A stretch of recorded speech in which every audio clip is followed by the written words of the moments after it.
This is the Nathan, Nat and Sean podcast. So we lost Matthew Perry. Yeah. Really, really sad. R.I.P. Yeah.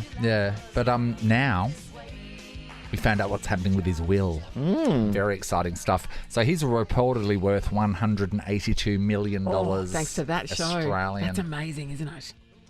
Is that not crazy? The estate it's would be still earning money. ongoing. Yeah, because It's ongoing. he gets residuals every time it's played somewhere in the world. Yeah. So there's a big estate there, right? So there's a bit of a surprise in his will.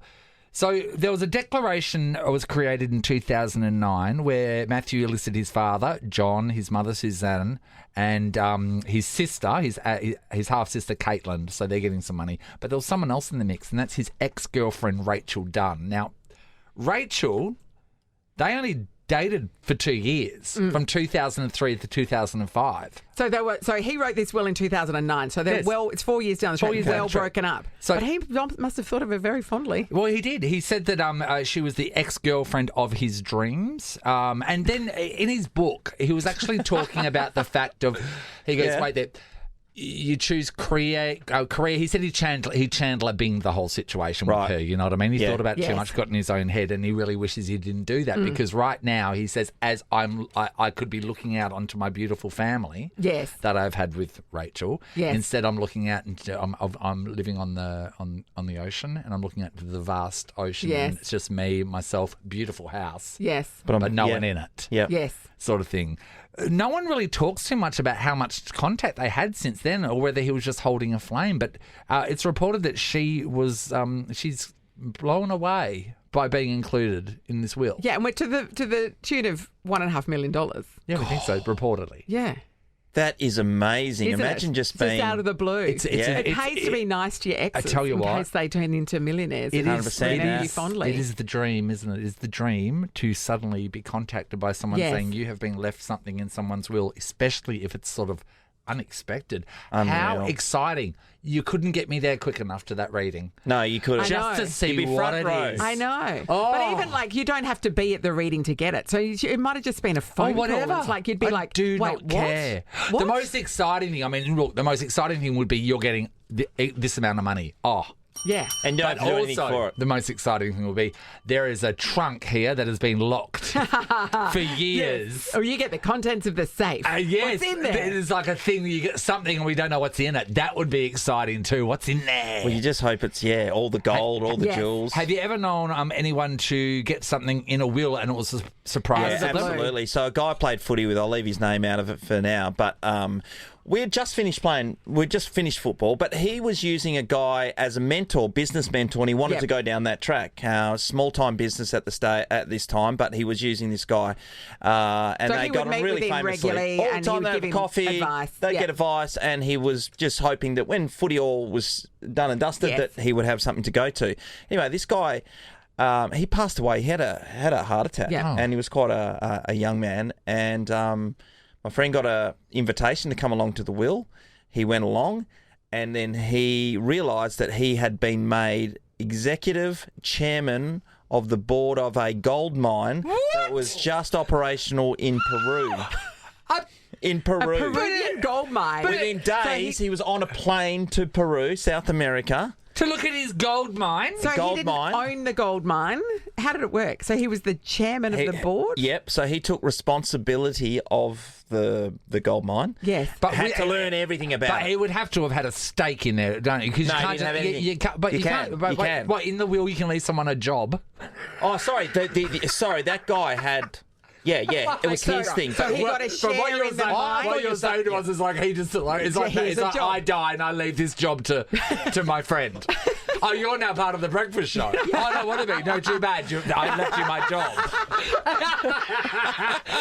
So this guy has got his stake in the mine, but also he's got the title. Oh, sorry, Nathan. No, he didn't have any money in the mine. He was handballed this job. You can't leave This was someone a taken job. over. Leave somebody a job. You can't leave somebody a And job. I'd imagine with that, though, you get a number... Yeah, with any of those positions, you get shares in the company, so you're now in the game. Leo, you leaving this to? But so surely the people that are on the board and are still alive, surely they get a say in who replaces them, right? Well, not if that particular person is the major shareholder. Okay, Then their shares are probably just moved over. Yeah. So if I've got a mate, right, and he dies and he's a brickie, and I go to his will and he's left me his job as a brickie, do I have to be a brickie? You don't have to do the brickie, but you've got a business that's worth something. But why would he take that responsibility on when he's got no personal or financial stake into it? Well, I'd imagine if you're the executive chairman of a business, then you would get a share portfolio came with it. Yeah, which is great. But then the people that are already involved in that business, you've got someone swanning in that's been given it as a gift because he you didn't know died. anything, mate. He just had to start reading how do these board situations This is the work. weirdest There's one. series how does a of gold mine work? Succession ever. What language do I speak in Peru? Spanish is the answer, but yes. So he still goes over? Yeah, He's still I reckon involved. it's been 15 years, and he's had a couple of mines since, and he's a person now that gets rung up by, I don't know, BHP or one of those big jobs and go, how do we navigate through the system? The Peruvian And normally it's with a brown system. paper bag over there. Well, look, he can't stop because he has to die and then give it to somebody else. Amazing. The story's mint. Nathan, what if he does and leaves it to you? I don't know if I've got time to go to Peru. But you're a miner from Kalgoorlie? No, you're Yeah, a miner so from you've got Kalgoorlie. experience. Yeah. Hello, Samantha. Hey, how are we going? Yeah, good. Samantha. Okay. What do you got for us? Because I'm going to love every one of these. Go. Okay, my nan left me her electric toothbrush. So she wrote that into the will that Samantha gets my electric toothbrush. Yeah, and that's the only thing I got. Had you passed comment on it at some stage? Or was it her prized possession? I don't know. Apparently the aunties reckon she only used it on her false teeth, so... Right. Yeah, I was very excited. I bet. Yeah, did you give him a whirl or what? I put new heads on it, and now it's my toothbrush. There we go. So you actually use Samantha, it. that's beautiful. lovely. Samantha, so did any of the other grandchildren, so the same status as you essentially, did they get anything good? No, everything else went to the aunties, so only her kids. Oh, so yeah. I was the only grandkid to get something. And What that a something moment. was Wow. an electric They- toothbrush. They all must hate you for that, for you getting that electric toothbrush. That's amazing. Can I just say, I think that's really sweet you use it, and I cannot believe you using it. I know. Yeah. Thanks, New heads, Sam. but yeah. It's amazing. Abby's in I'd like to see Greenmount. someone cleaning their false teeth Yeah. with the toothbrush. I know. When you got false teeth, do you leave them in your head while you're doing that, or do you take them No, out I of think you your take head? them out so you can really get into all them. right in Yeah, the, for sure. right in the nooks Just and the whole crannies. look of that. Yeah. Abby, hello. Holding your teeth. Anyway. Hi. Hi, Abby. Abby, what Hi, did you Abby. score in the will? My grandfather left me his lucky toenail. No, What do you he mean? did not. Wait, He there's- did not have a lucky toenail for starters. Surely. What's a lucky toenail? I don't know. He's a very joking person, and so he gift wrapped this little box and he called it his lucky toenail, and he left it to me. So I was very lucky for that one. Did you get anything else? No, nothing else. Just a toenail. Have you had any luck from this, Abby? Do you Yeah. take it to various events? I think it's a bit of a lie. I don't think I've got much luck from it, but So do you think he maybe just gave you a toenail? Because he thought it was I funny. think that's all I got. Lucky And- toenail. Did he have anything else? Like, did he have any wealth or any, prized possession? He didn't have any wealth, but he gave other people like a little bit of money or anything like that, and I just got the You toenail. got the toenail. Got a toenail. And to be honest, let's be honest, I don't think it was infused No. with any magic. No, it was just a toenail. Amazing. You don't rub it Abby, on lottery tickets or anything? You sort of really see where you are in the pecking order there, don't you? The signs are there. You can have the waste from my body. And it's the effort to go to put that into the will. That's cute. Yeah, thanks, Abby. Sam's in Leeming. Hello. Good morning, guys. Hi, Hey, Sam. Sam, what happened? I've got a bit of a sad story. A mate of mine in South Australia, he was a car salesman. Anyway, one day this guy came in and he was a hermit, and my mate sort of helped him out and got him a car, organised all the finance and everything for him. And he said, can you actually drop it out to his property out in the bush? Yep. So he went out to the bush, and actually this guy lived on his own, had a house. He obviously had a new car because my mate got in the car. Yeah. And he sat down, had a couple of beers with the guy, and eventually, this guy really didn't know anyone. And he sort of said, see, at the end of the transaction, went back, and a couple of years later, the police knocked on his door, and he said, do you know this guy's name? And he said, no, I don't know. He said, you may have actually sold him a car. And he said, yeah, that was about 3 or 4 years ago. He said, well, he's left you all his entire estate. Because that's the only person Entire he really had any estate. contact with. Yeah, he really didn't have any friends. That's... He didn't know anyone. And because my mate sort of, helped us talk, Yes. he's very chappy sort of, friendly sort of guy, sat down with him and actually had a beer with him that night when he dropped the car off. That was enough. Yeah, he left him everything. Sam, the impact that your mate had on this guy's life was that is both fantastic and heartbreaking. And what did your mate do with the estate? What did he do with it? Well, he actually ended up selling it because, he actually was a car salesman, so he ended up selling the car and obviously inherited the money from the rest of the house and things as well. So, yeah, it was quite sad, but when he told me the story, I thought, wow, just goes to show you never know what... Just be nice to just people. be nice to people. Yeah. Exactly. Share a beer. I just think we all got to hunt down hermits. really, you know what I mean? Like, because they've got no one around. So just hunt them down. And, well, my auntie looked after a man. She would go and visit him and do his washing and things. He was an old man, and she was just a really lovely... She used to be a nurse, so she was a really lovely woman. I don't even know how she met him. And then every week she would go to his house and clean up a little bit, just sort of help him out. Yep. And he left her like $20,000 plus. Wow. And when he died, and she had no idea he had any money. That was not the reason she was doing it. She was a generous person. I just cannot stop thinking about that poor, that hermit. That day, what that day to him must have meant to be able to connect with another human being.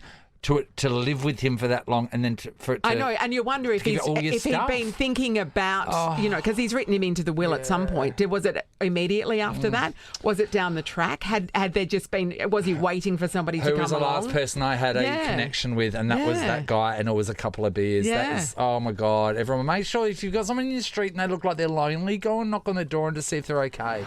It's the Nathan, Nat and Sean podcast. Sean's son graduated, and their graduation on Saturday night, very rain interrupted. Then the sound system went down, and they stopped and they started. And Sean, tell everyone. No, he hasn't even told you the worst thing that happened. Well, the worst thing was that we weren't sure of how the event was going to be run, other than the fact that every ticket was $50. So 6 tickets I got. Yeah, I don't know what I'm getting right. So beforehand, we're discussing whether we go out for dinner or what the case is, but it was going to be too late. Yep. So we decided that I got told we're going out for a late lunch / early dinner. Yeah. So you go off to a place and you spend whatever it is, $200-$300 probably, because everyone's drinking except me and the two young ones. $400, isn't it? Probably. Oh, I don't think it got that nasty, but there was a couple of cocktails ordered, which I was like, you're only doing that because you're not paying, and I am. Yeah, that's what you do. That's where the only time you order cocktails when you're not paying. When we eventually get to the event, there's this big setup, big tent land area with food trucks and stuff, and you had to go and pick up your tickets for the event, and they give you your tickets, plus they give everyone a $15 food voucher and a $5 drink voucher. Yeah. So $20 back. So the tickets had already paid for dinner. Yes. But you chose to pay for dinner somewhere else. Yeah. So I was really lucky you're really rich. It's fine. Oh yeah. Karen's in Shundana. Hi, Karen. Hi, guys. How you going? Hey, Karen. What happened? A whole lot of things went wrong. Tell us about it. All right, I've got to make this really short. So I'm going to take you back to the moment. It's the early 90s. Okay. It's my 21st birthday. Yep. Mm-hmm. Okay, and it's collie, and it's the middle of winter. Jesus. Okay. Every ingredient for a good time. There's a lot going on already. Yeah, absolutely. Absolutely. So, party had to be postponed because Nan died in India. So first thing, trying to let everyone know the new date. Second thing, it's in a hall, and my sister was a primary teacher, pre-primary. Yep. She decorated it. Imagine walking into a hall that looked like a pre-primary classroom. Yes. Number 3, she makes my Croquembouche 21st cake and drops it. So all the Croquembouche A drop on bush. All the Croquembouche. Oh, my God. What about pool balls just scattered on the floor? We haven't finished it. Yeah. The theme is called Fiesta. Everyone's dressed up in weird costumes, but with so many microwaves heating up food, we blew the whole power circuit. So then there's no food, but a lot of drinking going on. Yeah. Yes. So then we decided that we would get batteries for a handheld stereo, and everyone had to dance on tiptoes. Okay. So then I'm sitting in the toilet looking up going, why me? And the lights come on. Oh. By this stage, everybody's smashed. Yep. We're having a round of tequila slammers for my birthday toast. Yep. And my dad does the speech, and he said, and I hope the two of you will be very happy together. He thought it was my wedding. Well, there you go. There you go. All you can do in that stage of the night is put your drink down, get onto your hands and knees, and lick one of the crock and bushes off of the ground. Where you were going there. Well, it was a good one. It was a night to remember, I can tell you that. See, you're still talking about it now, Karen. Yeah, you are, Karen. Oh, we do, and we're all in our 50s, so there you go. It's the Nathan, Nat and Sean podcast. Ellie, you only received beautiful, flattering gifts, nothing insulting. I have received an insulting gift. Okay. I just can't remember what it was. Well, you know what? It wasn't insulting. I don't even know the story. Was it if a I say comfortable you jumper? look beautiful, you get angry at me. So I'm sure it was the most thoughtful, gorgeous gift. Probably, And you took it the wrong way. How dare you? That's what we're talking about, inspired by Jack from Maths, who was horrible, like truly horrible to two of the other contestants. Oh, my God. Tristan, body issues, walks into the pool area, calls him a whale, and then to apologise, bought him a gift card to a supplement store so he could get his whaleness under control, and a keyring that said, "You are enough." You are enough. Kidding me? That's the kicker. And, yeah, we weren't happy. Angela's in Bull Creek. Hello. Hi, guys. Hi, Hi, Ange. Ange. Okay. Hi. Who bought you an insulting gift and what was it? So my boyfriend of 6 years had invited me over to Sydney for a family wedding of his. Yeah. The morning of leaving, we had a bit of a tiff. He said, "You're not coming." So I didn't get to go. I'd taken time off work, lived paycheck to paycheck. Oh. When he came back, he bought me a pair of earrings. I don't have my ears pierced. He didn't. 6 years you'd been together, Ange. And he didn't know. He had no idea. Yep, that's right. Oh, he was saying to his family, she doesn't have any earrings. I mean, that was true. Yeah. So he did actually, he did know something about you. He just didn't realise you had nowhere to put the earrings. He thought about it in a way. That's a major fail. Okay, that's Thanks, funny. Ange. We move from Ange to another Ange. Angela in Carambine. Hello. Hi, how are you Hey, today? Ange. Good, thanks. Okay. What was the gift and who gave it to you? I used to live in Singapore. I was 110 kilos and I used to go running every morning, 5K. Yeah. And I was chased down the street by a beautiful Singaporean man in his songs, Oh, nice. waving a card in the air, and I stopped. And he gifted me with a gift card to his cousin's diet clinic because it would help me. And he ran after you, actively ran after you. I kid you not, I had my headphones in and all I could hear was slap, slap, slap, slap, slap behind me, and he's waving this card in the air for me. What did you say? Oh, thank you, kind stranger. Excuse my accent, but Auntie, I have for you. And he says, this helped you, my cousin's diet clinic. And what did you say back to that? Because in his mind, he's being nice. What did you say? Yeah, no, I took the card and I looked him in the eye and I said, do you think I don't know I'm fat? Also, you're running 5K in the tropics every day. Yeah, it's good The on you, reason mate. why I'm running is I saw a burger back there and I had to get away from it.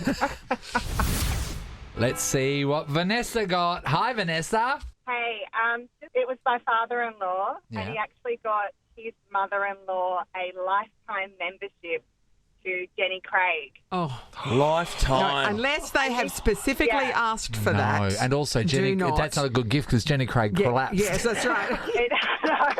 Well, we actually still give him heaps about it, but this is an elderly Italian woman who was well into her 70s at the time. No. Her years of him, and he still is adamant to say, because we still give him a fair bit about it, that it was an appropriate gift. Appropriate for what? No. Her the favour. He did her the favour. No. Lifetime. When you give I someone know, lifetime it's gift like at 70, Yeah. you're saving a few. You know, quid. that is. You're cheap. I do think that's. I mean, you're at 70. Just Yeah, exactly. just ride at home, really. Yeah, that's right. And I would have said to her, "You are enough." With the key ring. No, just the words. Sean. The words okay. are powerful enough. Just say it.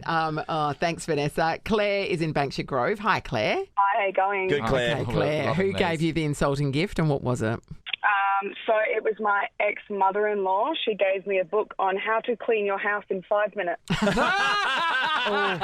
pointed, isn't That it? is right on the That's money. pointed. Claire needs this. Yeah. She's driving me crazy. What did you Get your say? joint in order, Claire. Was she always dropping hints that she thought that you didn't have a tidy house? Yes, she did quite often. So the gift wasn't unexpected. Yes. But bless her socks, she never worked. There was always a stay-at-home mum and, looked after the house. So she didn't realise that obviously I worked full-time and it was quite hard to keep the house clean. But, you only needed 5 minutes, though. The book said I know, so. Claire, come on. Stop making excuses. Do you know what? Imagine how many times she would have gone over to your house and then left and gone, can she run a vacuum over the floor?